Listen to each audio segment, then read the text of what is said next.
Hello everyone, thank you for joining me for this plan with me. For this week I'm using a kit called Folklore from Miss Meow, and it is this gorgeous, again, my favourite colours of the sort of soft purple and soft greens. And it is foiled in gold foil. It's not her most recent format, it's the one format prior, where she had reduced the size of her icons. This will be a bit of a shorter plan with me. I didn't film the base.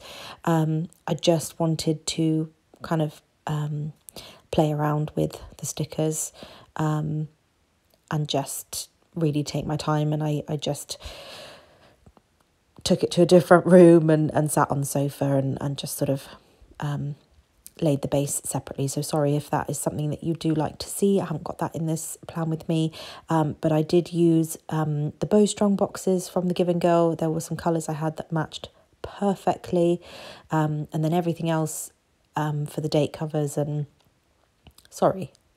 date covers, what am I talking about?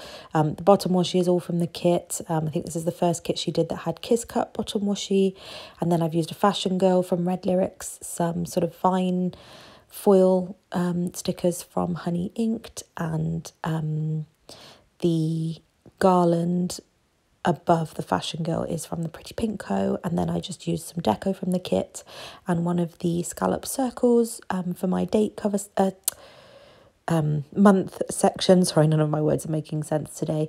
And that September script, as always, is from Sadie Stickers. So for this kit, I knew that I wanted to use a box for everything. I didn't want to write on the page. It's just something I've been really enjoying, is playing around with the different shapes of boxes. Really inspired by people like Kitty Plans and Plans with Brit. I just think they're so good with their placement of boxes, and I'm really trying to work on that, and this was a spread that I really wanted to try and play around with different shapes of boxes, pull in some fancy boxes, because I do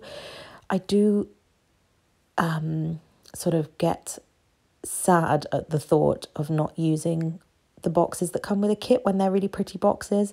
So I needed to make sure I used the frames, I needed to make sure I used the scallop circles, but then I thought outside of that, I just need to be open to playing around with different shapes and pulling in sort of the premium white matte stickers and moving them all around. So I used this sticker that I'm placing here is from Olive Planner Co. I think she's just about to reopen her shop actually. And it was a shape that I haven't used much in previous spreads. I think it's a really pretty box. And I thought, I can place it behind, in front, on its own, and just kind of break up the intensity of the amount of colour on the page a bit. So particularly with Miss Meow kits, I just adore her kit format. And I think for me, it's like I have to use every third box. I have to use the quarter boxes. I have to use every fancy shape box. And like I've just said, I do want to use, the scallop circles and the frames and that. But it is, I need to, or I wanted to in this spread anyway, sort of change my mindset on that a bit, and be open to pulling in other boxes that aren't just from the kit. So I did use those from Olive Planner Co. Like I say, I did pull in some of my foiled scallop circles from Miss Meow just to kind of create a bit of a shadow effect. I pulled in some calendars from Crafts by Towie, the pink swatch calendar with the gold foil on it. She doesn't sell those anymore. I bought those as an oops probably about a year ago now, and I'm using them really sparingly because I adore them, and I wish she had those style of calendars back in her shop because they are perfection in my eyes.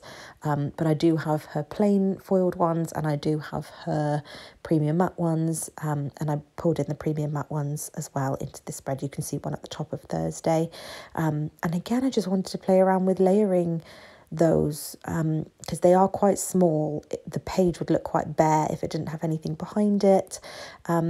The florals in this kit were very slight and sort of fine, what's the word to use? Sort of flimsy florals. There wasn't a lot of density to them. So I really struggled.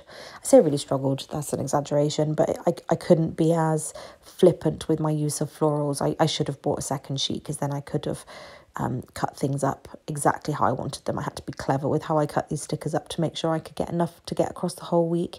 And even then on Sunday is a bit iffy with whether I was happy with what was left on the sheet for me to use.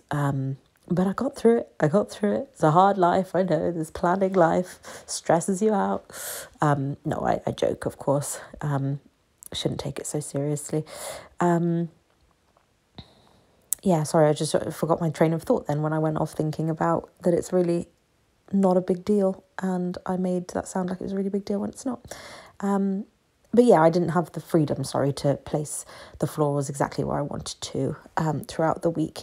In terms of plans this week, I was recovering from my surgery, so I was sleeping for most of the day. I was exhausted just all of the time. I went back to work officially on Thursday, but I did not work a full day, and it was all from home. And I did the same on Friday, but on Friday I only managed to do about 4 hours. And I really did need to crash. I was so exhausted. So there's not much by the way of plans this week that doesn't say, lie in or sleeping, or I binged a lot of Sister Wives this week. I signed up for Discovery Plus, which is finally available in the UK. And I have been going mad for it, because I just wanted to go back and just sort of see how things have got to where they are. I feel like I'm so invested in this family after years of watching them. And I'm already on, I think, season 6. Like, I've just had it on constantly whilst I've just been stuck at home. And then on Thursday, we did go to see Ticket to Paradise, which is a new film with George Clooney and Julia Roberts.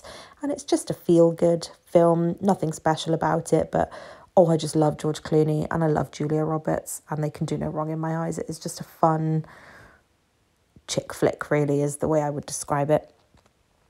Can recommend it, but would I say that it's one that you have to rush out to the cinema to go and see? No, I would not.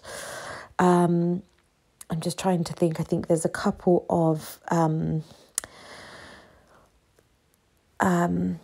sort of whippet walks noted. My friend took Wendy out for the walks on the first few days that I was recovering from my surgery, because she has a whippet, and it was just really good for Wendy to get all of her energy out, because she did not like being around me and not being able to sort of climb across me and all that stuff. So that was really nice of her to do that. And then I did go to I went out with a couple of Wendy's other whippet friends much later in the week, and then I went to one of the whippet group meetups. So Wendy, again, even though I've been at home recovering, she's not missed out on her social life whatsoever. So yeah, this is what the whole spread looks like together. Oh, sorry, I'm just placing the carrot sticker from Fox and Pip. But yeah, this is what the whole spread looks like. I'm happy with how it came out. I think I will continue to work on playing with different shapes and sizes of stickers and layering and all that stuff. But I really like how it came out, and I do think it makes for a less intense amount of colour on the page. So I hope you enjoyed this, and I will see you in the next one.